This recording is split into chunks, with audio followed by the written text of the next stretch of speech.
Salam sejahtera untuk semuanya.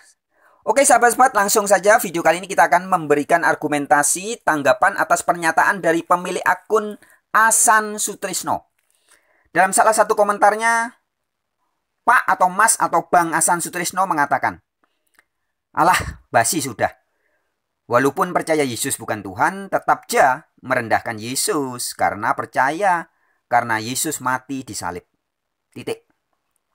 Bagi umat Islam," nah ini ya yang saya beri garis merah ini. Ini yang akan saya tanggapi nanti ya. Bagi umat Islam itu pelecehan. Karena nabi atau rasul semuanya gak ada yang mati dibunuh manusia. Oke sobat-sobatku, saya akan memberikan tanggapan dan tanggapan saya akan membuktikan bahwa statement dari Pak Asan Sutrisno ini salah. Ya, Pak Asan Sutrisno mengatasnamakan umat Islam, yaitu dengan mengatakan bagi umat Islam. Seolah-olah Islam seluruh dunia itu seperti Pak Asan Sutrisno. Padahal tidak. Ya, ajaran Islam yang asli tidak seperti yang disampaikan oleh Pak Asan Sutrisno itu. Jadi dalam hal ini Pak Asan Sutrisno atau Bang Mas atau Mas Asan Sutrisno hanya mencatut mengatasnamakan Islam dengan mengatakan bahwa bagi umat Islam, Nabi Rasul semuanya gak ada yang mati dibunuh manusia. Dan video kali ini akan membuktikan, yakni membuktikan bahwa statement dari Pak Asan Sutrisno sama sekali bukan ajaran Islam yang sesuai dengan kitab suci. Atau dengan kata lain, statement yang disampaikan oleh Asan Sutrisno ini sama sekali bukan ajaran Islam, bukan ajaran Al-Quran. Baik, sahabat-sahabat silakan simak baik-baik video ini sampai tuntas ya. Terima kasih. Shalom. Oke Sobat Warin, langsung kita jawab ya. Sebenarnya argumen yang mengatakan bahwa Nabi yang suci tidak mungkin mati dibunuh orang, itu sudah lama sering saya dengar. Sejak puluhan tahun yang lalu, bahkan mungkin sudah ratusan ribuan orang pernah mengatakan itu. Ya, jadi Nabi yang suci tidak mungkin mati dibunuh orang.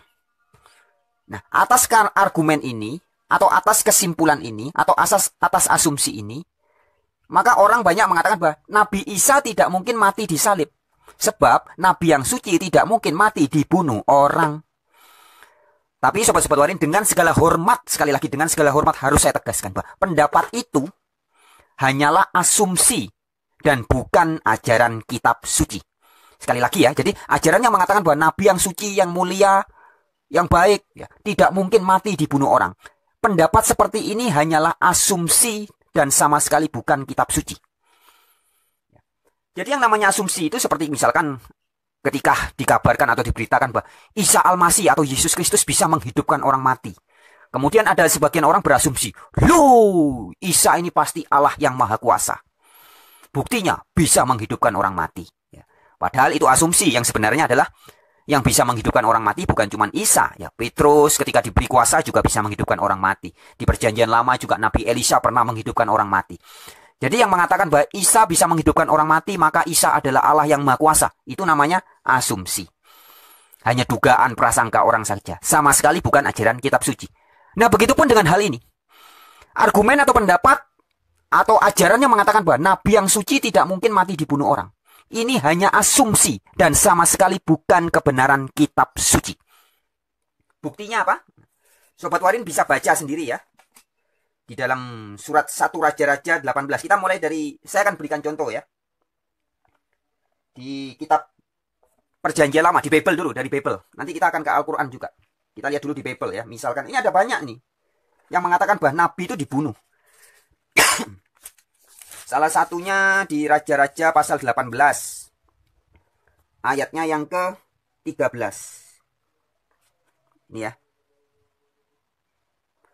1 Raja-Raja 18 ayat 13. Bisa dilihat Sobat Warin ya. Saya bacakan. Tidakkah diberitahukan kepada tuanku apa yang telah kulakukan pada waktu Isabel membunuh nabi-nabi Yahweh? Bagaimana aku menyembunyikan 100 orang nabi-nabi Yahweh dalam gua, bla bla bla bla dan seterusnya ya. Jadi nabi-nabinya Yahweh dibunuh. Ada yang bunuh. Kemudian pasal 19. 1 Raja-Raja pasal 19 ayat 10 juga. Perhatikan baik-baik. Bisa dilihat ya Sobat Warin ini. Sobat Warin bisa buka sendiri nanti kalau tidak kelihatan di sini. 1 Raja-Raja 19 ayat 10. Jawabnya, aku bekerja segiat-giatnya bagi Yahweh Allah semesta alam. Karena orang Israel meninggalkan perjanjianmu, meruntuhkan mesbah-mesbahmu, dan membunuh nabi-nabimu dengan pedang. Ayat yang sama juga diungkapkan di ayat 14 ya. Jawabnya, aku bekerja segiat-giatnya bagi Yahweh semesta alam. Karena orang Israel meninggalkan perjanjianmu, meruntuhkan mesbah-mesbahmu, dan membunuh nabi-nabimu dengan pedang. Selanjutnya sobat-sobat warin bisa buka di kitab Nehemia pasal 9 ayat 26. Ini ya. Tetapi mereka mendurhaka dan memberontak terhadapmu. Mu di sini maksudnya Allah, Yahweh ya. Mereka membelakangi hukummu dan membunuh nabi-nabimu yang memperingatkan mereka dengan maksud membuat mereka berbalik kepadamu. Ya. Jadi nabi-nabinya Yahweh dibunuh oleh orang. Ini kesaksian kitab perjanjian lama. Sekarang kita lihat di contohnya di perjanjian baru. Di Kisah Rasul sekarang. Kisah para Rasul pasal 7 ayat 52.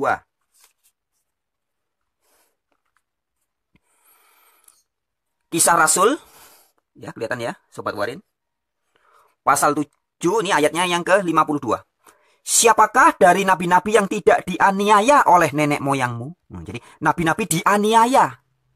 Bahkan mereka membunuh orang-orang yang lebih dahulu memberitakan tentang kedatangan orang benar.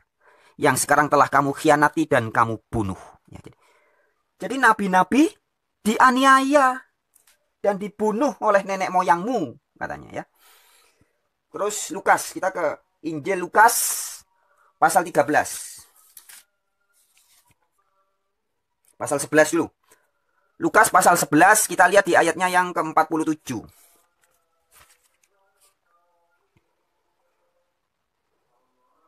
Ayat 47, Injil Lukas pasal 11 ayat 47.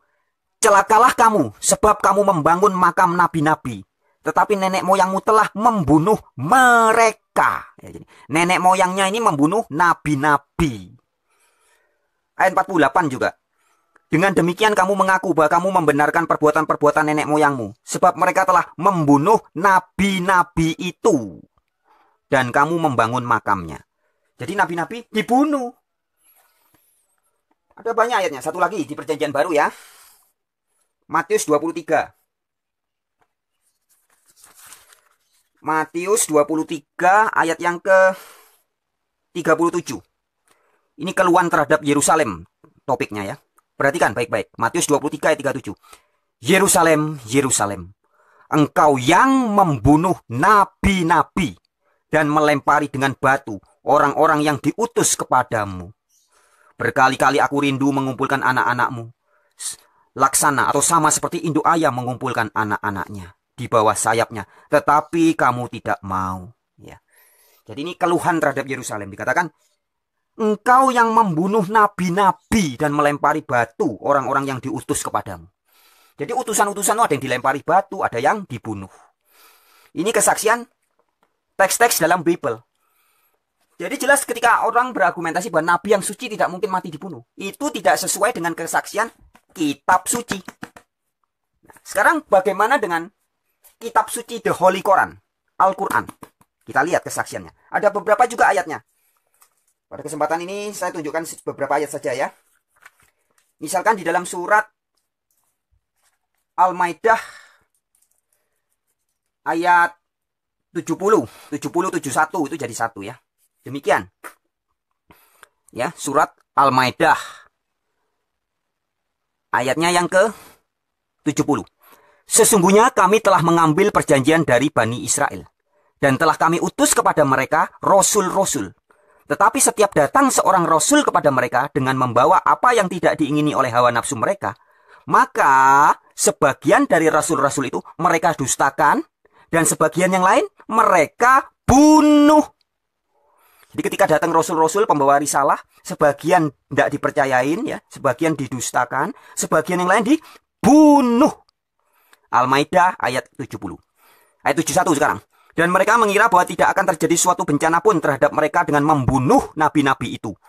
Maka karena itu mereka menjadi buta dan peka. Kemudian Allah menerima taubat mereka. Ya. Dan seterusnya. Jadi Al-Quran juga menyatakan hal yang sama. Bahwa nabi-nabi ada yang dibunuh sebagian. Ada beberapa ayat. Satu contoh lagi ayat nih ya. An-Nisa 155, maaf. 157 itu tentang Isa ya. Ini ayat 155. An-Nisa 155. Maka kami lakukan terhadap mereka beberapa tindakan. Disebabkan mereka melanggar perjanjian itu dan karena kekafiran mereka terhadap keterangan-keterangan Allah dan mereka membunuh nabi-nabi tanpa alasan yang benar dan mengatakan hati kami tertutup dan seterusnya ya. Jadi jelas sobat-sobat Warin sudah begitu terang benderang baik the Holy Quran, kitab suci Al-Quran maupun Bible ya, tegas memberitahu seluruh dunia bahwa nabi yang suci ternyata banyak yang mati dibunuh orang. Nah, dengan demikian jelas sudah terlalu terang benderang argumen atau pernyataan yang mengatakan bahwa nabi yang suci tidak mungkin mati dibunuh orang. Ini hanyalah pendapat yang didasarkan asumsi dan bukan kitab suci. Baik, sekian aja. Terima kasih buat yang sudah mau memberikan waktunya menyimak video ini. Salam sejahtera.